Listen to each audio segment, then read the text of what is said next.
I'm going to show you how you can prepare for food shortages.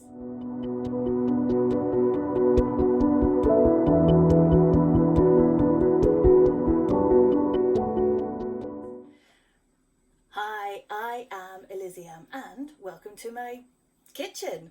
So this is the first of 3 videos about how you can prepare for food shortages. Maybe you'll be lucky enough not to suffer, but in many countries around the world, so in the UK there's already been empty shelves in the supermarket, and in the States they're suffering problems with supply in supermarkets, and many other places across the world are starting to feel a real problem with the food that we've been taken for granted. So if you go back a few generations, our grandparents, our great-grandparents, they knew how to store food, how to prepare for difficult times. But think about the convenience that we've been living with, the ability to go to the supermarket sometimes 24 hours a day and get anything that you want, whether it's in season or not, wherever it's come from in the world. And obviously there's a cost to that, not just the price that you pay, I mean a cost to the environment, to the world, to the way that we live. So I'm going to talk about 3 methods of saving food, and I'm going to try and tell you how to do this in as cheap a way as possible, because this shouldn't be thought of something which is an expensive alternative. The reason that I started saving food was because it was a more economical way to do it, because I value my nutrition, I don't eat a lot of processed food, and also it is economical on time to be able to prepare food and to keep food, rather than to go to the supermarket all the time and get a ready meal and come home and cook it. That's not really how I wanted to live my life. I'm going to talk about dried food today, and then I'm going to also do a video on frozen food and also canning. Now, you need to take from this what's going to suit you, suit your setup, suit your budget, and suit your family. So for me, I have this amazing cupboard here, and I've got lots and lots of jars that have all got different types of food in them. So up here on the top row, I've got a mixture of grains and seeds. So at the back, I've got oats, I've got quinoa, 2 types of quinoa, buckwheat, I've got rice, there's 2 types of rice, and then what's at the back? Oh, that's rice. I've got chia seeds, sunflower, pomegranate and poppy seeds. Now I just want to say something about chia seeds, okay? So they are a South American superfood, and the reason that they are so amazing is that they are very, very highly packed with nutrition. They don't take up a lot of space. You put them in water, they soak up water, and they go really gelatinous. And you can use them in recipes, or you can just flavour them and eat them. But they are so healthy, and they last a long time as well. So they're actually a nutritional powerhouse. The downside is that you're importing them from another country, unless you live in South America, but then you already know about them, right? So on this shelf here, I've got different types of flour, and those are mushrooms there, dried mushrooms. So down here I have dried fruit, dried tomatoes and some nuts. And then at the bottom I have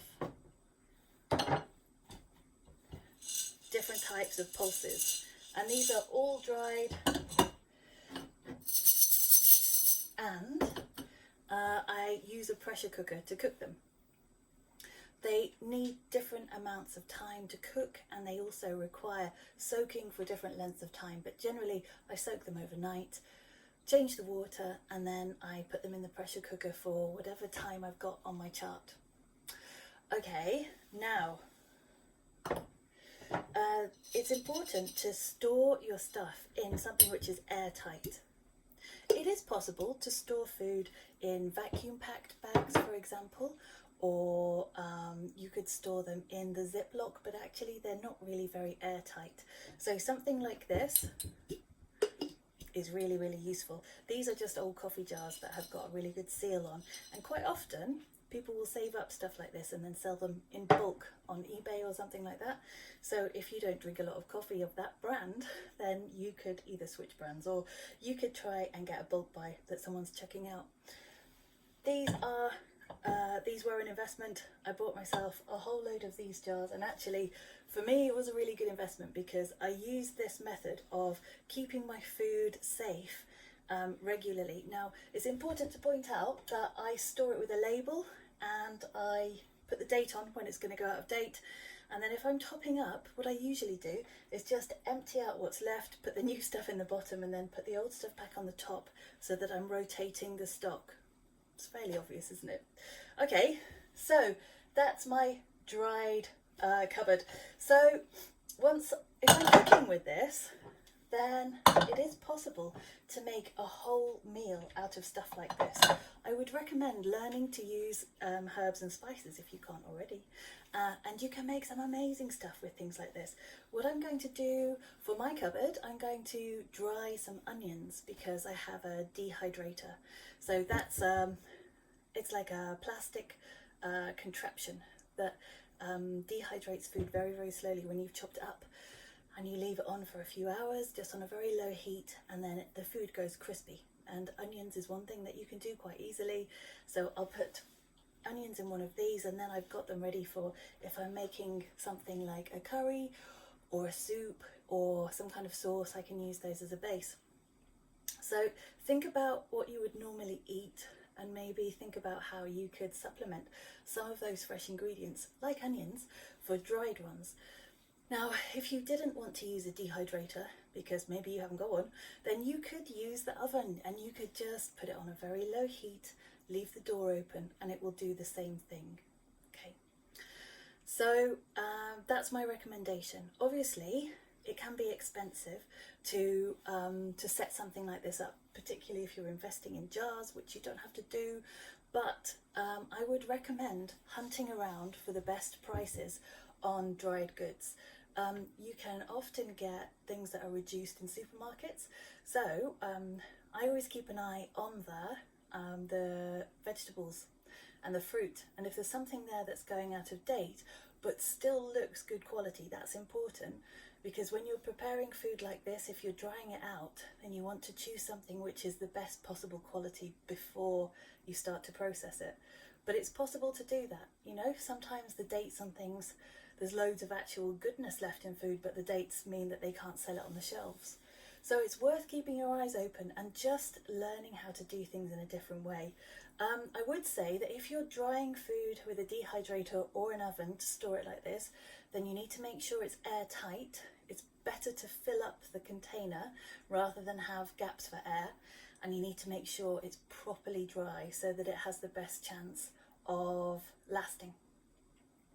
Okay, so that was the first video in a series of 3 about prepping. There is just enough time for me to ask you to like, subscribe, and to put the alert notification on so that you never miss an episode. And if you like my channel, don't tell me, tell your friends. I'll see you next time. Bye.